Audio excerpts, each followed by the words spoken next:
Hello and welcome back to Yarnitopia. Today we're going to be sitting down and flipping through Noro's Spring and Summer 2024 magazine. This is a knitting and crochet magazine issue number 24, and there is a great representation of both knitting and crochet patterns found in here. I was greatly impressed with how many of the patterns I actually like and want to make with magazines. There's only a handful that I really like, but this one had a bunch and that made me happy.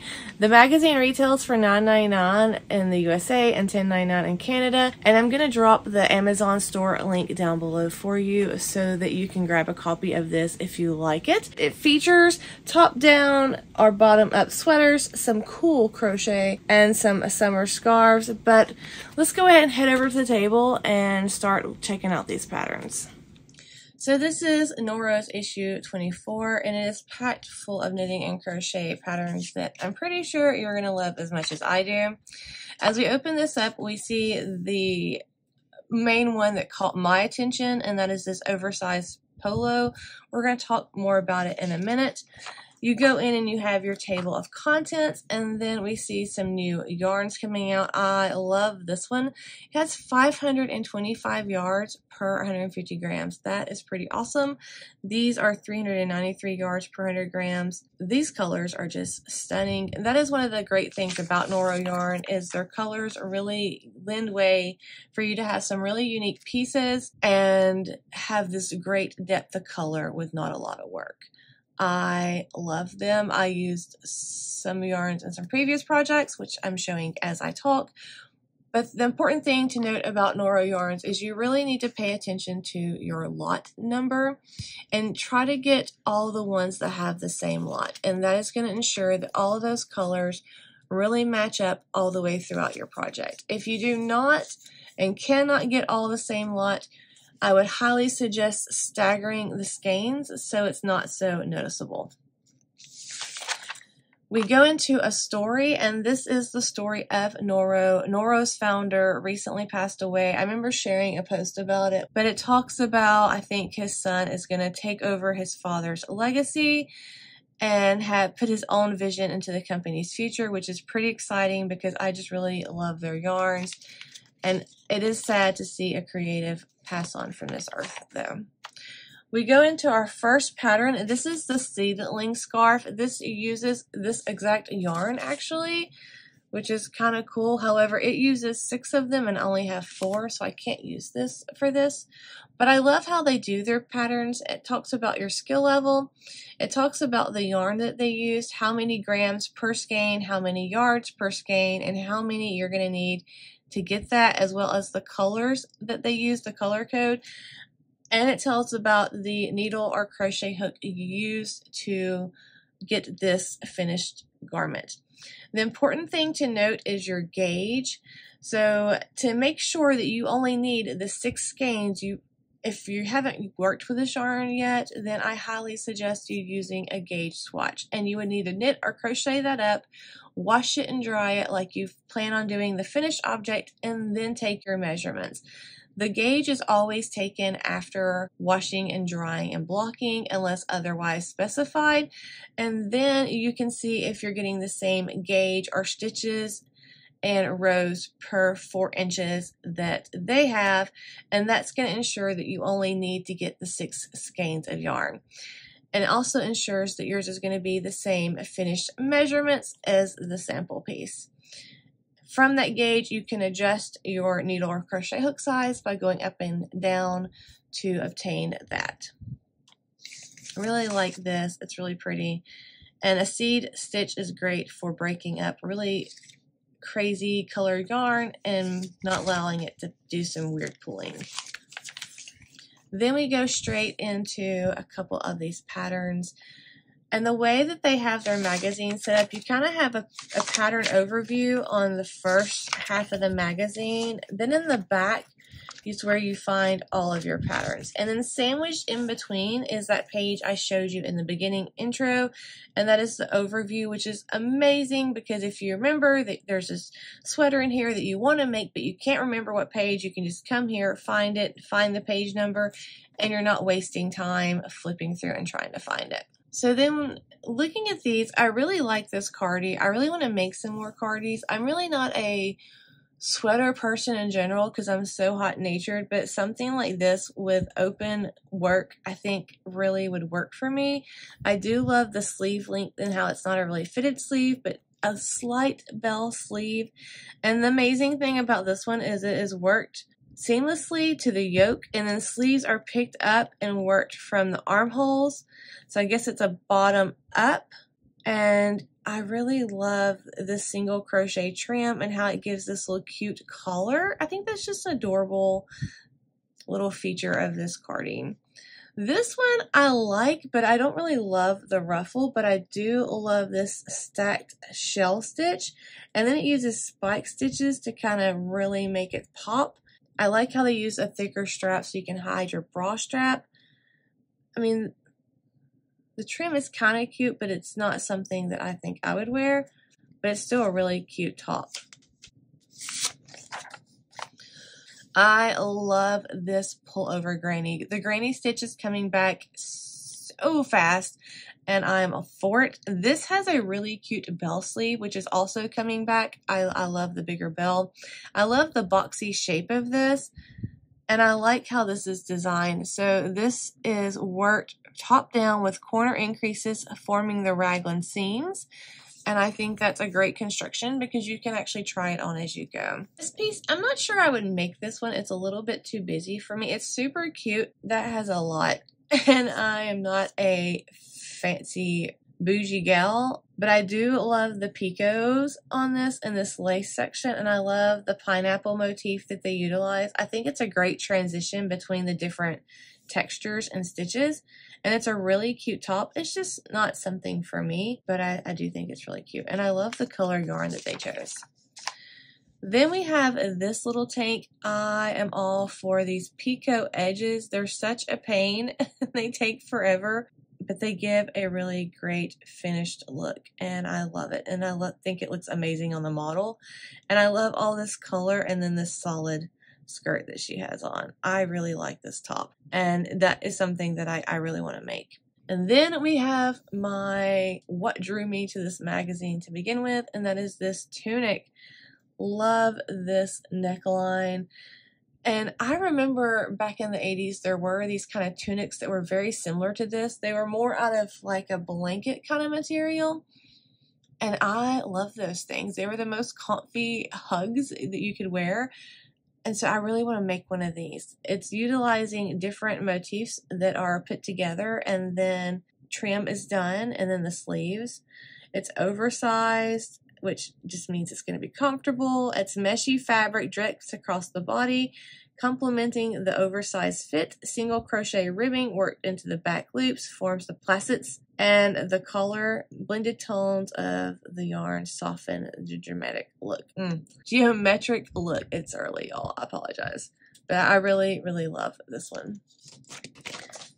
And then it kind of goes over the ones from that first section. This is really cute too. These are smaller granny style motifs put together. And I love how it's a little bit more busier of a main body of the shirt. So they just went kind of with a simple rib around the collar, neck, and the trim on the bottom.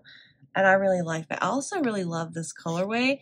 And this only utilizes 4 pastel shades of the yarn. I really like that. Talks about some fashion trends for 2024, and then we go into some fun little summer scarves. These kind of things are great just to have in your bag to throw in for an accessory as if you go out. I really like both of these. I especially like this one with the blossom. It's called Blossom, but it has like a star stitch. This one is just worked with an I-cord edging, which is really nice and makes it have a really nice finished look. Both of them have the I-cord edging. And this one just has gentle increases and decreases to form the shaping. But look at how that star stitch really makes that yarn kind of pop. I just really love the star stitch. It's just a great stitch. This is actually the same one. This is called Buttercup, and it utilizes eyelets. I love to use eyelets because it just seems like it makes it go faster because you're like skipping stitches, and I guess it's just a mental thing. But I really also love the color that they use. And that's color number 17, and this Yasimata yarn. I don't know, it's just very pretty. Moving on from there, we have a little article about this shirt. I really love this. I love this lace work that is in a interlock knitting motif pattern, whatever you call it. Super pretty. Also, love her earrings. She's super cute with her purples. So pretty. Really, really love this top. I kind of wish the sleeves were a little bit longer, but they probably did it that way to make it a little bit easier to make. But I think it's a really cute feature to draw your attention up, and I think that's why I like it. It just kind of makes the eye look in certain areas and not look at other areas. Then we have some shawls. I really, again, loving the granny stitch motifs. This is really pretty with these leaves. This is the cable and cleft, and these are the triangle and trapezoid. Both of these are just really pretty. This one's obviously crochet, and this one is knitted. So I like that there's a great balance of both. I just really love the placement of those and how it forms a trapezoid. The simpler the stitch, the more dazzling the colors. This wrap employs crochet granny triangles to isolate the rich jewel tones of the silk garden sock yarn. 3 large and 6 small triangles are assembled with a slip stitch to form the overall trapezoid shape, and expands to a generous 80 inches. Nice. Love that. Then we go into more shawls, which you know how much I love shawls. I have knit so many shawls, and I've only crocheted a couple. I have 2 crochet shawls in progress and 1 knit shawl in progress. No, 2 knit shawls in progress. I just need to work on them. But I want to make these so much, especially this one. I love this one. It looks kind of like bricks to me, and I love the organicness of that. This is called the Lace and Line, and this one is called the Contrast and Chevron. I love this so much because it reminds me of leaves, and y'all know that I am a plant lover to the core, and I just really want to make this so bad. And this is crocheted, y'all. That is crochet. It is absolutely pretty. It says the chevron color blocks shawl pay tribute to the traditional methods of Japanese wood joinery, a technique that uses mitered interlocking shapes. Love, love, love this so much. You'll be seeing this being made on this channel. Like, for real.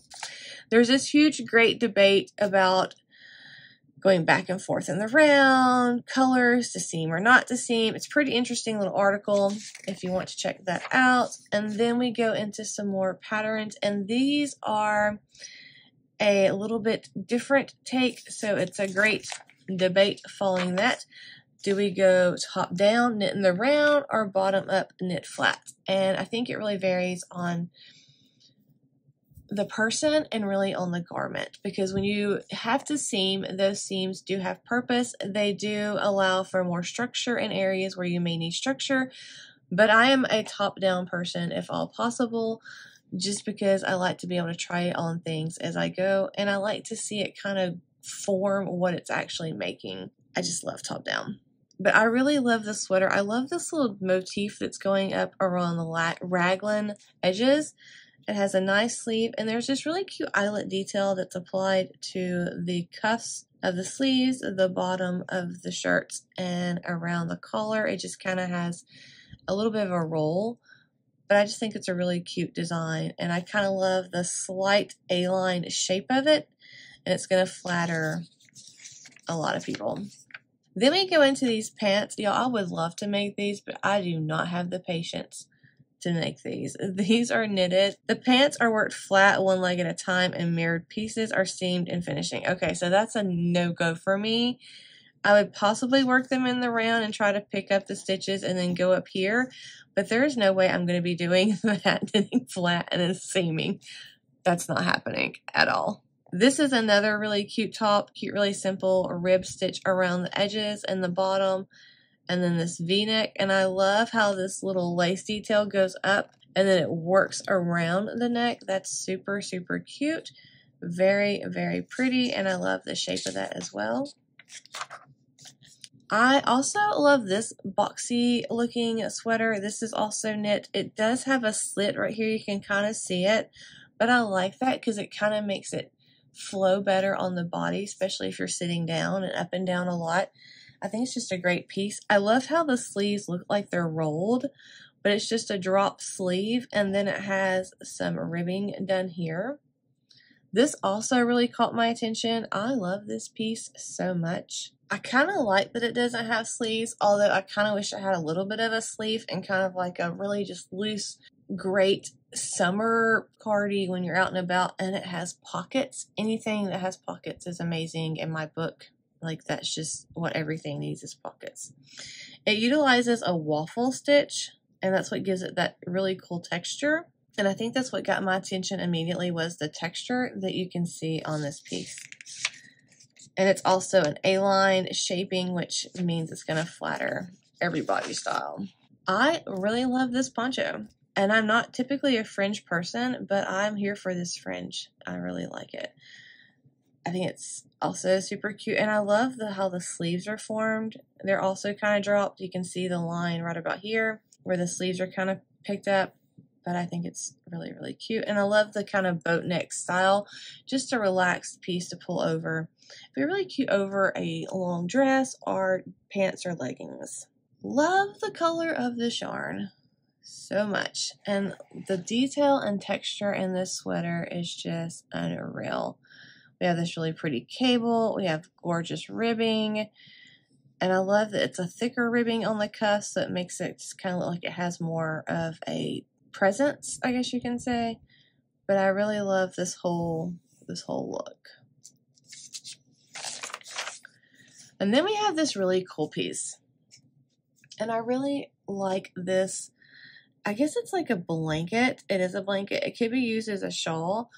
I just wish they did different things with the photos on this one. I like this photo because you can really see it pop against this white wall. But I think you kind of lose some of it here. Like, it's hard to kind of, my eyes want to go to that, the really cool wallpaper, and I feel like I'm kind of missing out on the overall picture. But this is just super cool. I love this bigger flower in between these little smaller pops of flowers. It is crocheted. It is just amazing. And it uses a chain stitch mesh, which is used to join all the motifs. Super cool, and it would probably go uber fast. We have some more Cardis and a pullover top on these pages. I really like this Cardi. I love the openness. This one's really cute too, but I like the grandpa style of this one a little bit more, and it's ribbed collar. I feel like I make it stay on a little bit better. I don't know. I also like how it kind of has this broken up section. So you have this lace, and then you have this bottom area that's more of a less holey fabric. But I really like that, and I like the color. I love it all. I also really like this, probably because of the eyelets as well, and it has this really nice drop sleeve over here. This really lovely neckline. I think this would be really cute with like one of those white button-up shirt kind of under it that you used to see, because that's kind of coming back, that style. It is a split hem, so we already talked about how much I like that, and they'll probably make the shape of the pullover sweater fit really nicely on various body styles and shapes. But I just love the knitting and the lace work and the other details that they have in the fabric. This one has this really cool lace section here, and I kind of like this just in one section. I'm not sure how I love this edging though. Button band, I think is what it's called technically. But I do love it. And I do like the detail. There is a little bit of detail on the sleeves, and I think it's very pretty. These are some more tees. These are actually all slightly different, and I'm kind of sad by some of these. I feel like the yarn choice on these two could have been a little bit different, because I feel like you kind of lose the overall work of the lace and the yoke. Because it does have some lace work, and I understand it's supposed to be subtle, but it's kind of hard to see with the darker lines in the yarn used. But I think they're all three really great. I really like the cap sleeve on this one, and I'm not even a cap sleeve person. Not cap sleeve, cut off sleeve. And then if you look here as well, you can see there's kind of like an end where it goes from straight stockinette to more of a pattern textured design at the bottom, and then it has your ribbing. This yoke is probably my favorite. It has some lace, makes it kind of have like a little cable look, but I just think it's really, really pretty, and I love the sleeves on them. Then we have another article. And then we have our overview page, and then it goes straight into all the patterns, which is what all that is. And then we have this page right here. And this is really cool because it's going to go over all the skill levels and really talk about what each of those mean. It's going to give you your crochet and knitting needle sizes from the metric to the US sizes, so you can easily figure out which one you're needing. It goes over to information about gauge. It talks about metric conversions, and I love that it has its own abbreviations glossary right here in the back of the book that kind of continues over here with more detailed information, and then there's one for crochet as well. And they even give you a standard yarn system guide. And if you notice right here, I wrote down yarnsub.com. Because not everyone has access to Noro yarns financially or just locationally, you can order some of their yarns online. I will link the Knitting Fever site, which has a link to all their yarns and stock list where all the Noro yarns can be found as far as yarn stores and online stores. But if you're unable to find those yarns, you're going to need to find a substitution that is going to fit as close as possible so you get the same drape and overall look of the finished objects that they have here in the magazine.